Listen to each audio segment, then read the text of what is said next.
ভালোবাসার অনুভব গল্পের শেষ পর্ব। টিংটং করে পর পর কয়েকবার ডোরবেল বাজলো।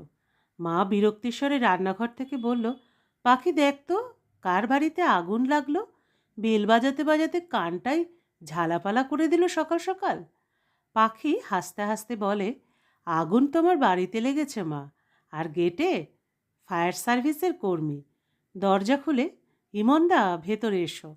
ইস, স্লিপিং ড্রেসটাও ছাড়োনি, আর রাতেও মনে হয় ঘুমাওনি। দিদিটা না একেবারে যাতা। এক কাপ চা দিবি? তুমি দিদির ঘরে যাও, আমি দুজনেরই চা জলখাবার দিচ্ছি। ইমনদা প্রায় ছুটতে ছুটতে দোতলায় দিদির ঘরের দিকে গেল। মা জিজ্ঞাসা করলো, কে এসেছে রে পাখি? তোমার হবু বড় জামাই। ইমন এত সকালে? তোমার বড় মেয়ের মান ভাঙাতে। উনি কাল থেকে রণচণ্ডী হয়ে আছে কি না? ও, এই জন্যই রাতে খেতে বলতে চটে উঠেছিল। আমি ভাবলাম চাকরির ইন্টারভিউ খারাপ দিয়েছে তাই। হুম, ওদের জলখাবার আর চাটা রেডি করে দাও তো, দিয়ে আসি। সে দিচ্ছি, কিন্তু তুই যে এসব দেখে দেখে ইচড়ে পাকা হচ্ছিস, তার কি হবে? পাখি বলে, কি আর হবে, আমার জ্ঞানের পরিধি বৃদ্ধি পাবে। তোর সাথে কথায় পারবো না, তার চেয়ে বরং জলখাবারটা নিয়ে যা। ইমন আখির ঘরের দরজায় দাঁড়িয়ে দেখে আখি এক মনে হেডফোনে কানে দিয়ে গান শুনছে। রাগ হলে এক মনে গান শোনে পাগলিটা। ভাবতে ভাবতে ঘরের ভেতরে ঢোকে ইমন। আখি কিছুর সাথে ধাক্কা লাগলে মুখ তুলে দেখে ইমন সামনে দাঁড়িয়ে আছে। ইমনের ক্লান্ত চেহারা আর লাল চোখ দেখে ওরও বুকের ভেতরটা মোচড় দিয়ে ওঠে। তখনই মনে পড়ে কাল রেস্টুরেন্টে একটা মেয়ের সাথে ইমনের হাসিমাখা চেহারা। সাথে সাথে চোখে মুখে একটা কঠিন আবরণে ছেয়ে গেল। তুই এত সকালে?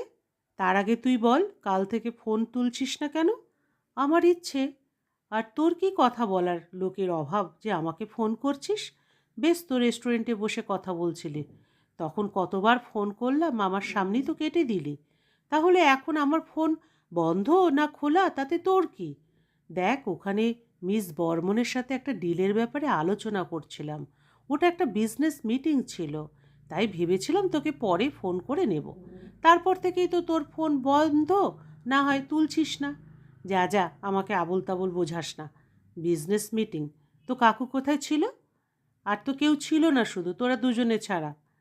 বাবা এই প্রথম আমাকে একাই একটা ডিল হ্যান্ডেলিং করতে দিয়েছিল, তাই শুধু আমিই ছিলাম। এই ছাড় তো, আমি তোর কোনো কথা শুনবো না। আমিও এবার প্রেম করব, তুই শুধু দেখ। আমায় দেখিয়ে মেয়ের সাথে ডেটে যাস, এবার তুইও দেখবি। আমাদের কলেজের কৌশিককে তোর মনে আছে? আগে কতদিন আমাকে প্রপোজ করেছে, কিন্তু আমার ইচ্ছে হয়নি, কিন্তু আজ ওর সাথে ফেসবুকে কথা হলো। বললাম আমিও প্রেম করব। সে কৌশিক শুনে কি খুশি! কি বললি? কোন কৌশিক? তা সে যেই হোক, এখনই তাকে বল তুই মজা করছিলি। ঠিক আছে, আমি তাহলে অন্য কারো। ইমন আখিকে বুকে টেনে নিয়ে আর আখির কোমর শক্ত করে ধরে আখির কানের কাছে আস্তে করে বলে, ভালোবাসবি না ভালোবাসিস সেটাও তো জানিস না। আর অন্য কাউকে ভালোবাসার কথা বললে না, ঠ্যাং ভেঙে ঘরে বসিয়ে রাখবো। হঠাৎ ইমনের এরকম করে জড়িয়ে ধরা আর ওর স্পর্শ এক অচেনার অনুভূতির পরিচয় করালো আখিকে। আবেশে চোখ বন্ধ করে আছে আখি। মন চাইছে এই সময়টা থেমে যাক, ইমনের স্পর্শ শুধু অনুভব করুক অনন্তকাল। কি হলো, চুপ করে আছিস যে? সম্বিত ফেরে আখির, বুঝতে চেষ্টা করে কি হচ্ছে তার সাথে। কিন্তু ইমনের বাহুডোরে নিজেকে এতটাই নিশ্চিন্ত লাগছে যে পৃথিবীর আর কোনো কিছুতেই যেন কোনো যায় আসে না। তবে কি এটাই ভালোবাসা, যার কাছে সমস্ত মন খারাপের অবসান, যার উপস্থিতি দুঃখের সাগরে সুখের পরশ দেয়, যার জন্য কবিরা কবিতা লেখে, শিল্পী গান গায়, যার বিরহে পৃথিবীর সমস্ত সুখ বিসর্জন দেওয়া যায়? হ্যাঁ তাই, হ্যাঁ, তো সেই শক্তি, সেই অনুভূতি। ইমন, আমি তোকে ভালোবাসি বলেই লজ্জায় চোখ নামিয়ে নেয় আঁখি। এতদিনে বুঝলি? আমি তো ক্লাস 10এই বুঝেছি যে এই মেয়েটিকে ছাড়া আমি অসম্পূর্ণ। এর কাছেই আমার সুখের চাবি। আর তাই আমার পাগলিটাকে সবার কাছ থেকে আগলে রেখেছি সব সময়, বলেই আখির কপালে একটা গভীর পরশ এঁকে দেয় ইমন। আখি আরও শক্ত করে জড়িয়ে ধরে ইমনকে। এ যেন ওদের এক অন্য পৃথিবীর শুরুর প্রথম পদক্ষেপ। দরজায় কারোর গলার আওয়াজে চমকে যায় আঁখি ও ইমন। পাখি এবার গলার স্বর উঁচু করে বলে, চা তো ঠান্ডা হয়ে গেল, আর কতক্ষণ এভাবে দাঁড়িয়ে থাকবো? আঁখি বলল, এই পাজি মেয়ে, তোকে আসতে কে বারণ করেছে? না মানে যা দৃশ্য চলছিল, সিনেমাও ফেল। কি বললি? আঁখি ছুটে পাখিকে মারতে আসে। পাখি ট্রেটা রেখে এক দৌড়, এক ছুটে বাইরে এসে দাঁড়ায়। আজ খুব খুশি পাখি, অবশেষে দিদি বুঝতে পেরেছে তার ভালোবাসার অনুভূতি ও ভালোবাসার মানুষকে। এভাবেই তো দিদিকে খুশি দেখতে চায়। বাইরে দেখে তার বাবা পেপার হাতে নিয়ে বসে আছে।